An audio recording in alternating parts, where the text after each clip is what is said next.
जौनपुर में आयोजित निजी कार्यक्रम में शिरकत करने पहुंचे उत्तर प्रदेश के पूर्व मुख्यमंत्री और सपा सुप्रीमो अखिलेश यादव ने बीजेपी पर जमकर हमला बोला। दरअसल लाल बहादुर शास्त्री अंतर्राष्ट्रीय हवाई अड्डे पर पहुंचने के बाद करीब 45 मिनट तक कार्यकर्ताओं के साथ संवाद किया और इसके बाद जौनपुर निकलने से पहले मीडिया कर्मियों से भी बातचीत के दौरान बताया कि आज देश में सरकार नहीं बल्कि ईडी का शासन चला रहा है। आए दिन विरोधी पार्टियों के नेताओं पर छापेमारी कर उनको परेशान किया जा रहा है। इतना ही नहीं, अगर बीजेपी लोकतंत्र की शोभा बनाए रखना चाहती है तो हाल में ही क्षतिग्रस्त हुई सड़कों और नवनिर्मित पुलों में हुए भ्रष्टाचार के खिलाफ ईडी से जांच कराए तो जाने। इसके अलावा पूर्व सहयोगी सुभाष सपा व प्रमुख ओम प्रकाश राजभर हमको आड़े हाथों लेते हुए बताया कि वह उनके शरीर में आत्मा किसी अन्य का है, जिसका वजह से वह इतने पुराने पार्टी पर पैसे लेकर टिकट देने का आरोप लगाने लगे हैं। पहले दूसरों को नसीहत देने से पहले खुद को देख लें। हुए नजर आए हाल में ही दूध दही आटे जैसे जरूरत की वस्तुओं पर जीएसटी लगाए जाने को लेकर बताया कि सरकार अब इतनी नीचे आ चुकी है कि गरीब जनता को भी नहीं छोड़ रही है। गरीब जनता का ही एक आसरा दूध दही आटा चावल है और उम्मीद जताया कि स्टैंडर्ड्स के बिलो बनी है सड़क। मैं खुद बुंदेलखंड एक्सप्रेसवे पे चला, 5 किलोमीटर में 2 पुल अधूरे हैं और अगर 300 के किलोमीटर का लगभग है तो सोचो कितना काम अधूरा होगा ना।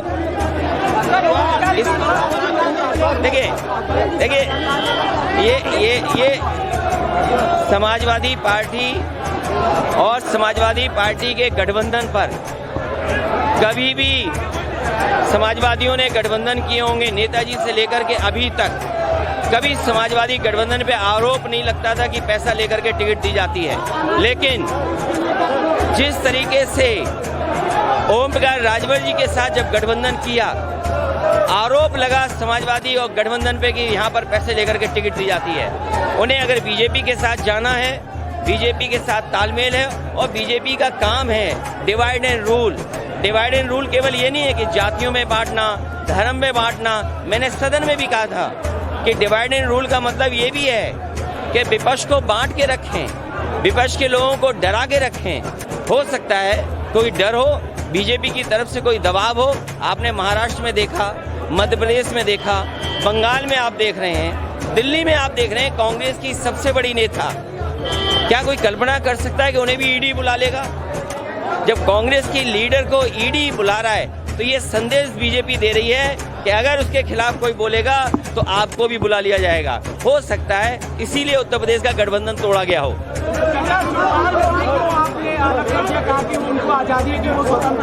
नहीं, वो हमारे चाचा हैं और चाचा रहेंगे। लेकिन अगर उन्हें ये लगता है कि मैं सम्मान नहीं दे पा रहा हूँ तो मैं उन्हें स्वतंत्र करता हूँ और उनको खुली छूट है कि जिस दल के साथ जाना चाहें, जैसा गठबंधन करना चाहें। और सबसे खुशी बात ये होगी कि वो अपना दल दोबारा बनाएं। उनका एक दल है, जो पिछड़े हैं, दलित हैं या अल्पसंख्यक हैं, जो आवाज़ उठाना चाहते हैं लोहिया जी की, जयप्रकाश जी की, उस सिद्धांत को अपने दल में शामिल करने वाले ऐसे लोगों को और आगे बढ़ाएं। देखिए एसी क्या है, मैं 22 साल राजनीति हो गई मुझे, और 22 साल में आप सब जानते होंगे कि किसके इशारे पे उठा रहे होंगे। मुझे तो लगता है कि उनके अंदर आत्मा किसी और दल की आ गई है। और गांव देहात में झाड़ फूक होती है ना, उन्हें झड़वाना फुकवाना पड़ेगा और तभी ठीक होंगे, उससे पहले ठीक नहीं होने वाले हैं। ये इसलिए मिली कि जो बीजेपी को खुश करेगा उसे सुरक्षा मिलेगी, बीजेपी को जो खुश रखेगा वो स्वतंत्र और आजाद घूमेगा। कावड़ियों का सम्मान होना चाहिए, वो धर्म का है और धर्म में बहस नहीं होनी चाहिए, धर्म में तर्क नहीं होना चाहिए। मैं धर्म में तर्क नहीं कर सकता, जो धर्म की मान्यताएं हैं मैं उसमें तर्क नहीं दे सकता हूँ, धर्म में तर्क नहीं दिया जा सकता। महंगाई के लिए आप क्या कहना चाहते हैं? महंगाई, बीजेपी को हटाओ महंगाई जाएगी, बीजेपी को हटाओ महंगाई जाएगी। और सबसे बड़ा सवाल ये है, आप तो बनारस के लोग हैं, भोले बाबा पे अगर दूध चढ़ाने जाएगा तो उसे भी टैक्स देना पड़ेगा। ये जो जीएसटी भोले बाबा पर दूध चढ़ाने पर टैक्स अगर किसी ने लगाया तो बीजेपी ने टैक्स लगाया।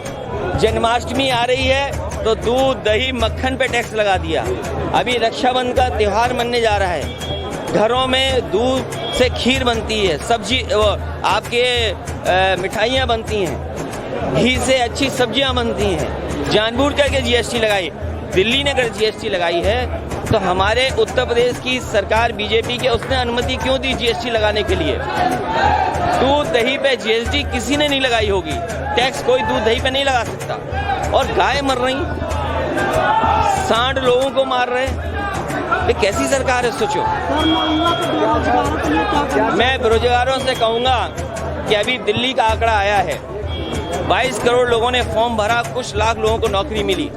और जिस तरीके से अग्निवीर योजना बनी है, हम उसके विरोध में है, खिलाफत करते हैं। यही बनारस, यही चंदौली, यही गाजीपुर, यही जौनपुर, यही आजमगढ़ और यहाँ के पूर्वांचल के और पूरे उत्तर प्रदेश के लोगों की भागीदारी हमेशा फौज में ज्यादा रही है। हमेशा फौज की सेवा करने का उनका सपना होता है, वर्दी पहनने का सपना होता है, देश की सीमा को सुरक्षा देने का उनका सपना है। लेकिन इस सपने को तोड़ने का काम वो कर रहा है तो भारतीय जनता पार्टी के लोग। और भारतीय जनता पार्टी के लोग वो लोग हैं जो सबसे पहले भाषण में बोलते हैं भारत माता की जय, जो भारत माता की जय बोलते हैं। उनसे पूछिए अग्निवीर क्या है। अग्निपथ योजना का विरोध समाजवादी पार्टी और मैं नौजवानों से कहूंगा कि इसके खिलाफ आवाज उठाते रहें। सर, एक तस्वीर आपकी आई है रुद्राभिषेक, लोग कह रहे हैं कि अब आपको भी जरूरत पड़ने लगी। मुझे जरूरत नहीं है, भाजपाइयों से मुझे जरूरत नहीं है। भाजपाइयों से धर्म नहीं सीखना है।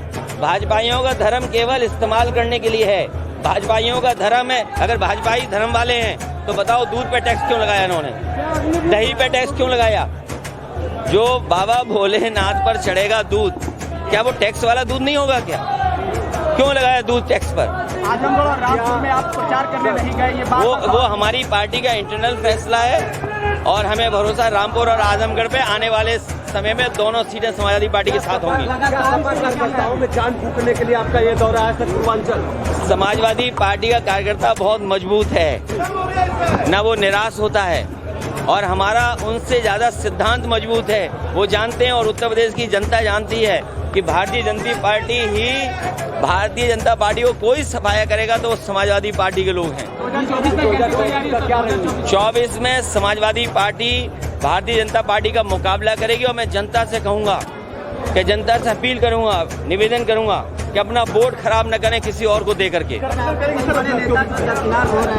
अरे हमारा कोई दरकिनार नहीं हो रहा, अगर तुम्हें आना तुम भी आ जाओ पार्टी में, कोई दरकिनार नहीं हो रहा।